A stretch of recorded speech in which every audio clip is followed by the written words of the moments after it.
Bonjour tout le monde. Aujourd'hui, je souhaite partager avec vous une méditation dans l'évangile de Jean, une histoire qui a particulièrement retenu mon attention et je pense qu'il y a beaucoup de choses intéressantes que nous pourrons tirer justement de cette portion de l'écriture. L'évangile de Jean, chapitre 6, à partir du verset 14, donc les versets 14 et 15. Je lis dans la version de Louis II. Ces gens, ayant vu le miracle que Jésus avait fait, disaient, celui-ci est vraiment le prophète qui doit venir dans le monde. Verset 15. Et Jésus, sachant qu'ils allaient venir l'enlever pour le faire roi, se retira de nouveau sur la montagne, lui seul. Ici, Jésus vient d'opérer justement le miracle de la multiplication des pains.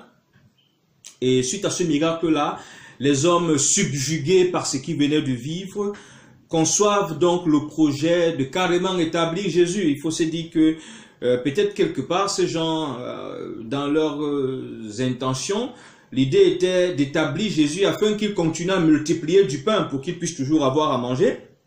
Ce qui était d'ailleurs, pouvait être très flatteur. Jésus venait de faire quelque chose d'exceptionnel. Il y a des gens qui ne croyaient pas en ce qu'il disait. Et là, il se voyait offrir l'opportunité, la possibilité d'être confirmé, établi comme étant le Messie. Mais il y a juste un problème, c'est que Jésus était conscient de sa mission. Conscient de sa mission, il savait qu'il n'est pas venu sur la terre pour régner sur la terre. Il savait qu'il est venu pour mourir afin que les hommes soient sauvés. Il n'a donc pas laissé cette opportunité ou cette expression de considération le distraire de son but. Très souvent, il nous arrive de tomber justement dans ce genre de piège. Et c'est l'une des armes que Satan aime employer.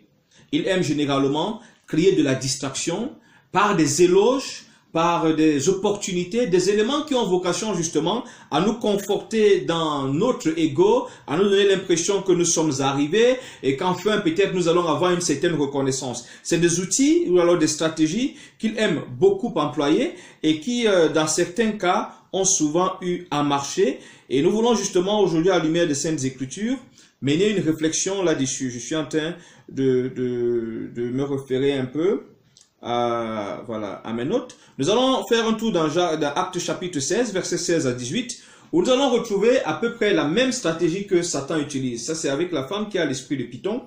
Voyez, après que les apôtres aient fait tout ce qu'ils ont fait, ils sont face à cette femme-là qui raconte, écoutez-les, ceci vient de la part du Seigneur, ainsi de suite. Ce que cette femme dit est vrai. La différence, c'est que l'esprit qui parle n'est pas de Dieu.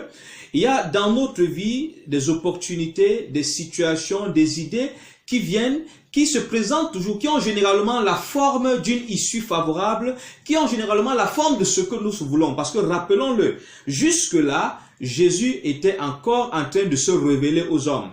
Et là, en se faisant établir roi, il avait là la confirmation qu'il est enfin quelqu'un. Mais le problème, c'est que Jésus connaissait sa mission et il connaissait les temps de sa mission. Lorsqu'on connaît sa mission et qu'on connaît les temps de sa mission, on n'accepte pas un certain type d'ascenseur. On n'accepte pas ce genre de raccourci. Nous tombons régulièrement dans ce piège. Et souvent, l'un des moyens que l'ennemi utilise lorsqu'il veut tuer une vision, c'est d'occuper le porteur de la vision à autre chose. C'est de court-circuiter le parcours. Il aurait juste suffi que Jésus accepte justement de devenir roi et il aurait court-circuité le parcours. C'est pas pour ça qu'il appelle à être roi. Ce n'est pas parce que vous avez prié pour un malade, ce malade est guéri, vous avez prié pour un mort, il a ressuscité. Quand on vous propose d'ouvrir une église, que forcément vous allez devenir pasteur. Il est important d'être conscient de sa mission et de rester focalisé sur la mission. Les opportunités ne doivent pas nous déjouer de la mission. Toute opportunité, toute facilité, toute faveur qui nous sort du cadre de la mission dont nous sommes supposés être conscients, dont nous sommes supposés être convaincus, devient un danger qu'il faut systématiquement esquiver. Ce n'est pas parce qu'à un moment, Dieu vous a donné la possibilité d'avoir accès aux grands de votre pays, aux décideurs, aux hommes d'État, ainsi de suite, que forcément, il vous a établi pour créer un réseau ou n'importe quelle autre activité. Une opportunité ne doit pas systématiquement devenir un ministère. Une opportunité ne devient pas forcément une mission. Il faudrait que nous fassions attention. Beaucoup de projets, beaucoup de missions, beaucoup de visions ont été ainsi tués dans l'œuf parce que l'ennemi a vu. Il suffisait juste qu'il crée une brèche. Et là, on s'est retrouvé plusieurs fois avec des bien-aimés qui se sont embourbés justement dans ce genre d'erreur. Je voudrais un peu me référer parce que j'ai pris quelques notes justement pour ne pas perdre de vue ce sujet que d'ailleurs je pense avoir publié sur mon mur récemment. Voilà, donc parfois le meilleur moyen pour le diable de nous museler consiste à nous faire proposer des élévations qui en réalité ont pour but de nous engager dans une voie qui progressivement va nous éloigner du véritable. Vous allez aller rendre ministère à quelqu'un et vous proposez d'être directeur général de son entreprise. Vous vous dites, voilà, enfin, ça va être le témoignage de mon ministère. Vous voyez que vous sortez d'une vie dans laquelle vous étiez dans la précarité. Subitement, on vous propose une opportunité d'être enfin quelqu'un.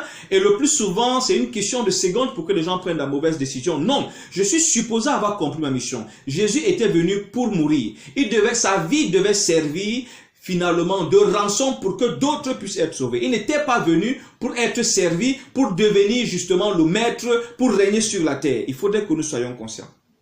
Il faudrait que nous soyons conscients. Ce n'est pas parce que vous êtes par exemple allé dans une famille, vous avez rendu ministère, et voilà cette famille reconnaissante décide de vous proposer une de leurs filles pour épouse. C'est une famille aisée, qui a des facilités, tout le reste. Est-ce que forcément vous allez accepter? Quelle est votre mission? Cette ouverture, cette opportunité est-elle en accord avec ce que le Seigneur a prévu pour vous? Il est important de ne pas perdre ces éléments de vue. Jésus nous a montré l'exemple. Qu'est-ce qu'il a fait?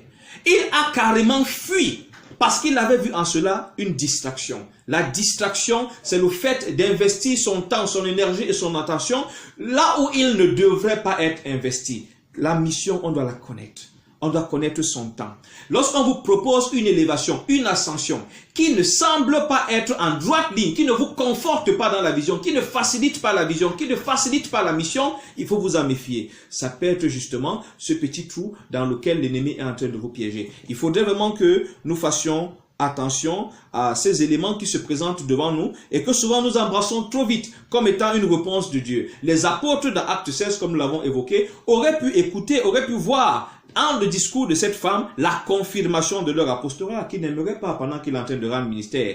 Entendre des prophéties confirmer qu'il est un prophète de Dieu, un envoyé de Dieu. La différence c'est que ici, l'apôtre Paul a été intrigué et il a senti que ce n'était pas normal. C'est vrai, cette voix disait des choses pertinentes, mais ces choses pertinentes ne venaient pas de la part du Seigneur. Il a parlé avec autorité à cet esprit et justement l'esprit est sorti. C'est-à-dire que le masque est tombé et l'esprit est sorti. Il faut faire attention aux opportunités, aux facilités, à ce que nous pensons souvent être le résultat des grands efforts que nous avons fournis. Parfois, c'est une façon que l'ennemi utilise, un moyen qu'il utilise pour nous détourner, à défaut de nous affronter. Et c'est l'un des moyens les plus subtils, les plus récurrents, et je serais même tenté de dire les plus actuels. Les opportunités, les facilités, les ouvertures, les connexions sont devenus des moyens par lesquels l'ennemi tue certaines visions, il tue certains projets. Bien-aimé, ton Dieu n'est pas incapable de te sortir de la maison, du taudis dans lequel tu vis, pour te loger dans un palace. Ce n'est pas parce que tu as prié pour quelqu'un, il t'offre le palace, que forcément tu vas le saisir. Ce palace peut devenir un piège pour toi. Discerne très bien. Sois capable comme ton maître de fuir la proposition. Parce que tu sens que cette proposition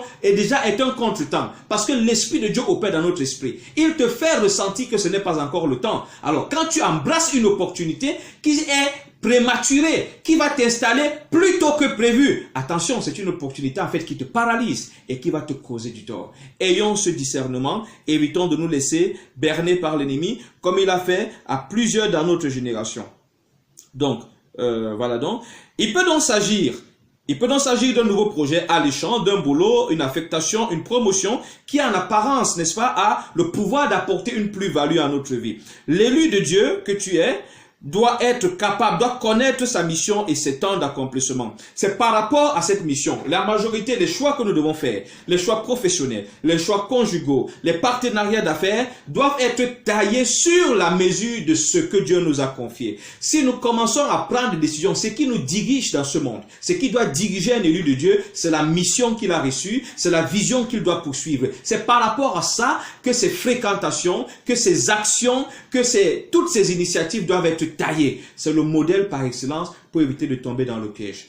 J'espère que ce petit moment de méditation nous aura aidé. Sinon, continuez à nous suivre et je pense que beaucoup d'autres choses à la lumière des Saintes Écritures seront portées à notre connaissance. Que Dieu nous bénisse.